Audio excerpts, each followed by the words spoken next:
Okay, let's jump right in. Welcome to this deep dive. Today we're tackling something foundational in geometry, constructing quadrilaterals. Right. We've got some notes, some articles here. Yeah, and our goal is really to unpack the methods, figure out what info you absolutely need to build these shapes and why it's different for different shapes. It all boils down to locating those four corner points, the vertices. That's the core task. Exactly. Where do those 4 points sit?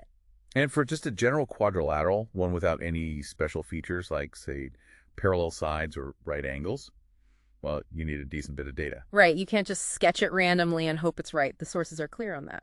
One common method they point out uses four sides and, crucially, one diagonal.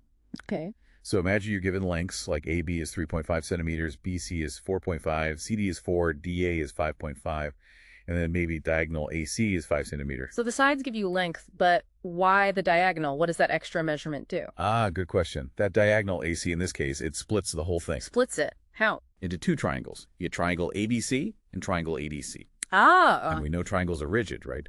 Three side lengths fix a triangle completely. So you construct ABC using AB, BC, and the diagonal AC. well, Then you construct ADC using AD, CD, and that same shared diagonal AC. and because they share that side AC? Exactly. They lock together perfectly, and all 4 points A, B, C, and D are fixed in place. It works because triangles don't wobble. Clever. Using triangle rigidity. Okay. The source mentions another way, too, for general ones.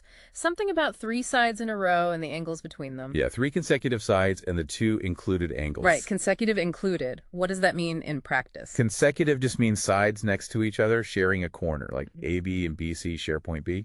Included angle is the angle at that shared corner. Okay. So say you have 85 centimeters, 84 centimeters, BC 5.5 centimeters, and the angles where they meet are known, like angle BAD is 60 degrees, angle ABC is 90 degrees. How does that help pin it down?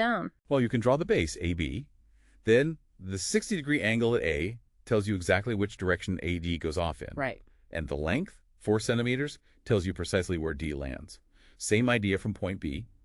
The 90-degree angle gives the direction for BC, and the 5.5 centimeter length fixes point C. And then you just connect C and D. You just connect C and D, and you got your unique quadrilateral. The angles give you that directional lock that side lengths alone don't for a general shape. Got it. So general shapes need, well, quite a bit of info links and something about position or direction, which leads to the obvious question, what if the shape isn't general? Exactly. What if it's special, like a parallelogram or a rectangle? Yeah.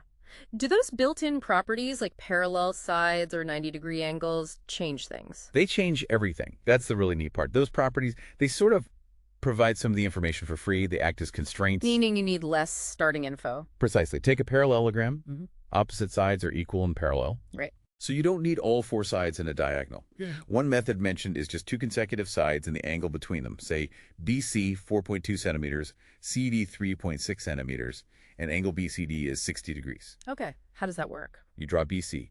Then you draw CD starting from C at that 60-degree angle. Now, because it has to be a parallelogram. Ah, the other sides are sort of forced. Exactly. The side opposite BC, which is AD, must be 4.2 centimeters long and parallel to BC. And the side opposite CD, which is AB, must be 3.6 centimeters long and parallel to CD. Those rules automatically tell you where the last point, A, has to be. The shape's own rules fill in the gaps. Cool. Rectangles must be even simpler then, with all angles fixed at 90. Oh yeah, much simpler. That 90-degree rule is super powerful. Often, just knowing 2 adjacent sides is enough. Say AB 5 centimeters and BC 3.5 centimeters. So you just draw AB, make a right angle at B, measure out BC. Pretty much. You draw AB, construct a perpendicular at B, measure 3.5 centimeters along it to find C. Then, because angles A and C also have to be 90 degrees and opposite sides equal, point D is completely determined. Makes sense. Or another way for rectangles. Yeah. One side and a diagonal. Say AB 4 centimeters and diagonal AC 5.5 centimeters. How does that work without the second side? Because the angle at B is 90 degrees. Triangle ABC is a right angle triangle. Yeah. That fact alone, even if you don't whip out Pythagoras' theorem explicitly, constrains the possibilities for side BC enough to fix the shape. Right. The 90-degree angle is doing the work again. And squares. They're like peak specific, aren't they? Most constraint, yeah. Equal sides, 90-degree angles, you barely need anything. Just tell me one side length, say 4 centimeter. And that's That's it. All sides must be 4 centimeters, all angles 90. Done. The sources even say you can construct a square knowing just the diagonal length. How on earth does that Right, work? because square diagonals have very special properties. They're equal length, they cut each other exactly in half, they Yeah. bisect each other, and they cross at a perfect 90-degree angle. How ridiculous. So if I tell you the diagonal is, say, 5 centimeters long, you draw that line, you know its midpoint. You know the other diagonal is also 5 centimeters long, goes through that same midpoint, and crosses the first one at exactly 90 degrees. And the ends of those two crossing lines are the corners. Are the 4 vertices of the square, perfectly fixed. The diagonal properties alone contain all the needed info. Wow. That's amazing how much information is packed into those properties. What about rhombuses? They have equal sides like squares, but the angles can be anything. Right. All sides equal, but not necessarily 90-degree angles, so you need a little more than just one side. You could use one side and one angle, like AB 4 centimeters and angle ABC 30 degrees. The equal size rule does the rest. Or can you use diagonals again? Yes. Just like the square, the diagonals are key. For a rhombus, you just need the lengths of the two diagonals, say AC 4.5 centimeters and BD 6 centimeters. Why does that work if they aren't equal length? Because they still have a crucial property. They bisect each other perpendicularly. They cross at 90 degrees at their midpoint. Even if they're different lengths, that perpendicular intersection at the halfway point is enough to precisely place the 4 vertices. Okay, so looking back at all this, general shapes need quite a bit of data.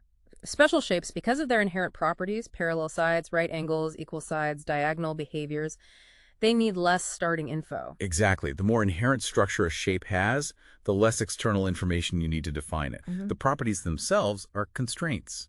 It really shows how structure simplifies definition in geometry. It absolutely does. So we've seen constructing these different quadrilaterals really depends on what you start with.